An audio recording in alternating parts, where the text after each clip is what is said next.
Hi, I'm Caitlin M. Elo, certified numerologist of A Light Bright Numerology. Recently, my mom asked me what would have changed if she had been born with the middle name spelled differently. And this made me really think that, yeah, I want to show people exactly what happens when you change just one letter of a name. So let's hop on over to my computer so I can walk you through some just very minor tweaks and how big those changes end up being. Okay, so let's start with the name Katherine Ann Smith, born July 8th, 2019. And that's just a few months from now.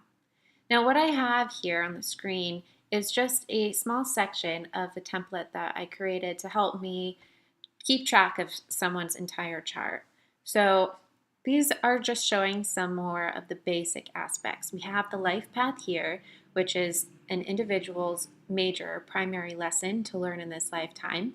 The expression, which is the personality and sort of template, character template from which someone acts. And then the soul urge, which is the inner motivation or desire, that soul urge. And then the sublesson or the birthday lesson. And this is derived from the day of birth. And this represents the second most important lesson in this lifetime for the individual. Looking down a little bit further, these are some of the adjuvant numbers. We have the growth number here, which is derived from the first name, as you know if you've watched any of my other videos, particularly the baby name videos. And then we have the maturity number, which that comes around later on in life. That's a lesson that comes by around the age of 45. And then we have the challenge number. This is the major challenge that needs to be overcome between the age of 0 and about 20, 21. And then we have the secret self here, and this could arguably be up here in the core numbers. And it represents the motivation behind the motivation. This is oftentimes a very unconscious motivation that drives people, whereas the soul urge is usually a lot more conscious. Now, another thing that I want to look at would be the karmic lessons. And these are leftover lessons that haven't yet been mastered in previous iterations or previous lifetimes. And they represent some character weaknesses, but that's not necessarily a bad thing. I like to look to see that we have 3 or less. Beyond 3, it could be a little bit more complicated, but it's not that big of a deal. The average is in the population to have about 2 or 3 karmic lessons.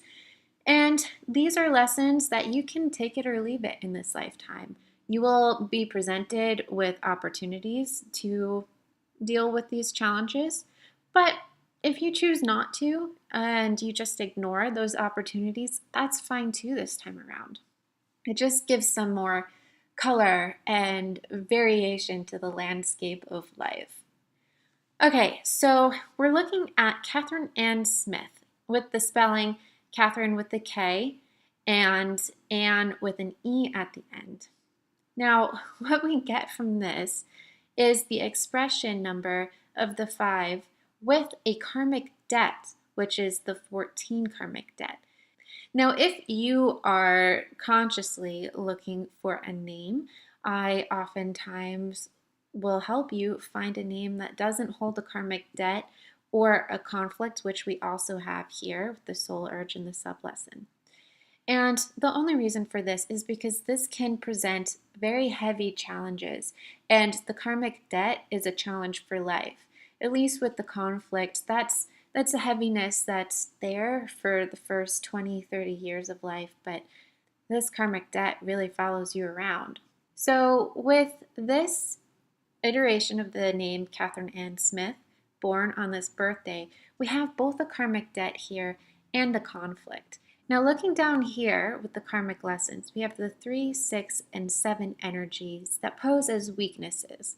And it is good to see actually that we have the 6 here in the secret self aspect. And we also have the 7, the month, and the 3 here with the year. So these energies will be worked with. Now, let's change the spelling. Let's just change one letter. Let's change that K to a C and see what happens. Now, we still have this conflict here, and that's to be expected because the soul urge will only change when vowels are changed, whereas the expression can change when any letter is changed. Another thing that we see here is the growth number has changed, and that's because the growth number derives from the first name. Katherine, spelled with a K, has a different growth number than Katherine spelled with a C, and the Katherine spelled with a C carries the 11. Looking down here at the karmic lessons, we have just the 6 and 7, and we have the 6 here in a primary spot, and the 7 here also. So again, these karmic lessons will be supported in the core energies of her chart here. The only thing that I am a little bit concerned about, but it's not the biggest deal in the world, is this conflict here. So given that the soul urge changes when a vowel changes, what happens if we take the E out of Anne, her middle name? So taking the E out, it did change our soul urge. It changed it to the 3. We could also see that the expression changed to the 1. However, we see another conflict here with the year because 2019 is the year of 3. So this 3 soul urge isn't really supported by any child that's born this year, but that's okay. I have a 3 conflict in my chart, and also before I got married, I had a conflict of the 1. So I grew up with 2 conflicts, and I'm still standing. So again, it's not the biggest deal. It's just a little bit more difficulty that she might have to go through. Now let's try with the K again, because remember we took that E out of Anne, and see what else goes on. So with this iteration, we have that double conflict. We have the double conflict between the 9s here and the 3s here, and we're back up to 3 karmic lessons, which isn't that bad, that's average. However, this can be potentially very difficult. So let's just change the spelling of Katherine to one that has the Y in it. So we see here that the 7 karmic lesson has dropped out, and that's because the letter Y carries the 7 energy. And we have fixed the conflict here with the expression. That's a 6. And we have created another conflict here with the 9. Between the life path and the soul urge. Now, of course, we don't know exactly when a child will be born, and that's why in my reports I do 7 days before the due date, and then 7 days after the due date. And that way you can look at all of the possibilities with the names that you have chosen to see what works best on which day. So Katherine Ann Smith, born on July 8th, has a lot of potential conflicts. Let's try this spelling of Katherine with an E and see what happens with that soul urge. And actually, this one is golden. You know, we don't have any karmic debts. We don't have any conflicts here. We have the 3 shown in the core aspects of her chart, the 9 as well, and the 6 as well. So this is a pretty strong name choice with this spelling for July 8th.